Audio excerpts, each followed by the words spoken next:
આપણામાંથી કેટલા બધા એવું માનતા હશે કે આપણે જે કાંઈ પણ છીએ તે આપણી માના અખૂટ પ્રેમના સિંચનના લીધે છીએ.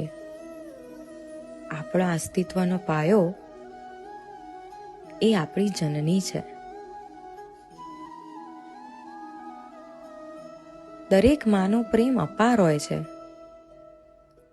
પણ હું માં બની ત્યારે મને ખરેખર આ પ્રેમની સમજ પડી, આ અસીમતાની સમજ પડી. સાથે ખરા રાગની પણ જાણ થઈ. મારું બાળક એ માત્ર મારું જ છે એવું માનવામાં મને એક ક્ષણ પણ વધારે ન લાગી. મનમાં કેટલીય વાર અધિકાર ભાવ ઉપજ્યો. મારા બાળકની હસ્તરેખા જાણે મારે દોરવાની છે એવો ઠેકો જાતે જ ઉપાડી લીધો. પણ બહુ આગળ વધી જવું, પૂરેપૂરી માલિકી સમજી બેઠું એ પહેલા મા તરીકેનો મારો ધર્મ યાદ કરીને અટકી જવું, એ જ સારું નથી? આ જ વિચારોમાં વહેતો આજનો આપણો અંતરનો સંવાદ. હું છું સૃષ્ટિ અને આજે લઈને આવી છું સંવાદ એવી બે માતા વચ્ચે જેમના પ્રેમ થકી એમના બાળકને મુક્તિ મળી. આજનો સંવાદ યશોદા અને દેવકી વચ્ચેનો. સાંભળો છો તમે અંતરનો સંવાદ.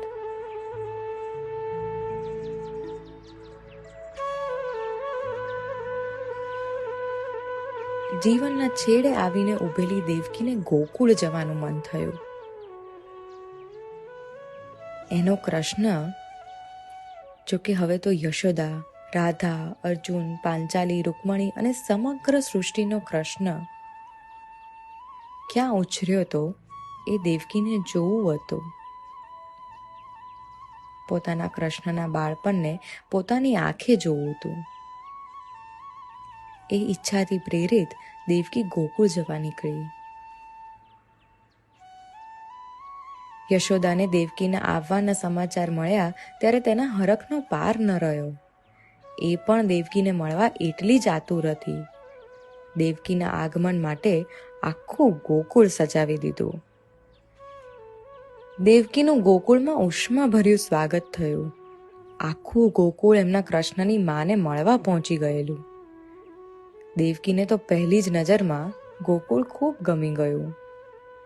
ગોકુળની માટીનો એક એક કણ એને કૃષ્ણની યાદ અપાવી રહ્યો હતો.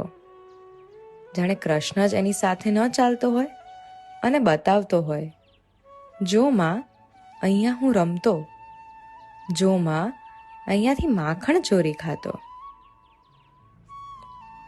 ગોકુળની હવામાં જાણે કૃષ્ણના શ્વાસની હૂંફ હતી. તમારી ખૂબ રાહ જોઈ. આખી જિંદગી તમને મળવાની અતિશય ઈચ્છા રહી છે, યશોદાએ આગમન કરતા જ કહ્યું. મારી પણ એ જ એશા રહી છે. તમને મળું, તમારી સાથે વાતો કરું, તમારો આભાર માનું. દેવકીએ સામું જવાબ આપ્યો. યશોદા, મારો અહીંયા આવવાનો ધ્યેય તમને ખબર છે? મારે તમારી પાસેથી મારા કૃષ્ણની બધી જ વાતો જાણવાની છે. મારે તમારા થકી એનું બાળપણ જીવવું છે. મારે કૃષ્ણને ખરેખર જાણવો છે. યશોદા આ વાત સાંભળીને હસી પડી. તમારી કુખે જન્મેલા બાળકને તમે નથી જાણતા દેવકી. જે તમારો છે, તમારા જ શ્વાસ થકી અસ્તિત્વ ધરાવે છે, એની હું તમને શું કહાની કહું? મારો ક્યાં રહ્યો છે કૃષ્ણ, યશોદા? એને તો મેં જન્મ આપતા જ મારાથી દૂર કરી દીધો. અને ન મારો પ્રેમ આપી શકી, ન મારી હૂંફ. દેવકી, અફસોસ કેમ કરો છો? તમારી કુક્ષીએ તમે ઈશ્વરને જન્મ આપી શક્યા. તમારું નસીબ કેટલું સુંદર. પણ એ ઈશ્વરને હું જાણી ક્યાં શકી યશોદા? એ ઈશ્વર સાથે રહી ક્યાં શકી? દેવકી, મારા ગુરુએ મને એકવાર માના ધર્મ વિશે વાત કરેલી. એ કહેતા કે માનો ધર્મ માત્ર માધ્યમ બનવાનો છે. જેવી રીતે એક માળી પોતાના છોડની માવજત કરે, પાણી સિંચે, એનું ધ્યાન રાખે, પ્રેમ આપે, એવી રીતે એક માએ પણ પોતાના બાળકમાં પ્રેમ, સંસ્કાર, હૂંફ અને વિવેકનું સિંચન કરવાનું છે. માળી એવું નક્કી ન કરી શકે કે છોડ કેટલું ઊંચું થશે, ક્યારે ફૂલ આપશે, ક્યારે મુરઝાઈ જશે અને ક્યારે ખીલી ઉઠશે. એમ મા પણ એવું નક્કી ન કરી શકે કે બાળક ક્યારે ક્યાં જશે, કોની પાસે જશે, કોણે કેટલો પ્રેમ કરશે અને કેટલી સફળતા પામશે. માએ માળીની જેમ માત્ર કેટલું પાણી આપવું એ જ નક્કી કરવાનું છે. બાકીનું તો છોડનું કર્મ અને એનું નસીબ. દેવકી, કૃષ્ણને ઈશ્વર બનવાનું હતું, એટલે તમારાથી દૂર જવું પડ્યું અને છેવટે તો મારાથી પણ દૂર જતો રહ્યો. આપણે એના ઈશ્વર બનવાના સફરમાં આપણા પ્રેમનું સિંચન કરી શક્યા એ આપણું સદભાગ્ય છે. આપણો કૃષ્ણ સમગ્ર સૃષ્ટિનો કૃષ્ણ બની ગયો, એમાં જ આપણી જીત નથી? દેવકીની જાણે અચાનક આંખ ઉઘડી ગઈ હોય એવું એમને લાગ્યું અને સામે ખરેખર ઈશ્વરના મા બેઠા હતા.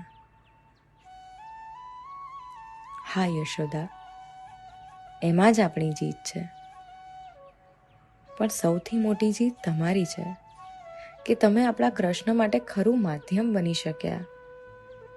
આજે મને સમજાય છે કે કૃષ્ણનું અસ્તિત્વ તમારા પ્રેમથી છલકાય છે, માટે જ તે પ્રેમ વહેંચી શક્યો છે અને માટે જ સૃષ્ટિનો પાલનહાર બની શક્યો છે. તમારા પ્રેમના લીધે જ આપણો કૃષ્ણ પોતાના ઈશ્વરને પામી શક્યો છે. આપણો કૃષ્ણ નહીં દેવકી, બધાનો કૃષ્ણ, બધાનો કૃષ્ણ. બધાના કૃષ્ણને યાદ કરતી એ બંને માં આમ એકલી બેઠી હતી અને છતાંય છલોછલ ભરેલી હતી. એમને વાવેલા છોડના ફૂલની દૈવ્ય સુગંધે એમનું રોમે રોમ એ પળમાં મહેકાવી દીધું.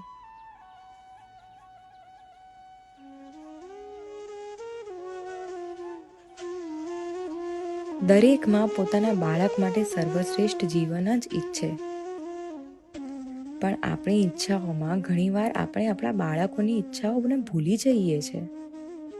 આપણા જીવનની અધૂરી એશનાઓની તૃપ્તિ કરવામાં બાળકને પણ અધૂરપની સોગાત આપી દઈએ છીએ. આપણા ડર, આપણી ચિંતા, આપણી ઇન્સિક્યોરિટીઝ એ બધું જ આપણા બાળકને ભેટ આપી દઈએ છીએ. ભૂલી જઈએ છીએ કે એની હસ્તરેખા લખાઈને આવી છે, એટલે માર્ગ ચીંધી શકીએ, સભાન કરી શકીએ, વિવેક બુદ્ધિનું સિંચન કરવાનો પ્રયત્ન કરી શકીએ, પણ એનું જીવન એના માટે નક્કી તો ન જ કરી શકીએ. મા તરીકેનો આપણો ધર્મ ઈશ્વરના માધ્યમ બનવાનો છે, પોતે જ ઈશ્વર બનવાનું નથી. આ મધર્સ ડે પર એવું નક્કી કરીએ કે આપણા બાળકને પાંખ આપીશું, એ ઊંચી ઉડાન ભરી શકે એટલી મોકળાશ આપીશું, આપણા પ્રેમ થકી નિર્બંધ બની શકે એવી સ્વતંત્રતા આપીશું અને પોતાની ચેતના શક્તિના બળે પોતાના સ્વને પામી શકે એવી પ્રાર્થના કરીશું. આપણો પ્રેમ આપણા બાળકને મુક્તિની શક્તિ આપે એવો આજથી રોજ પ્રયત્ન કરીશું. Happy mother's day.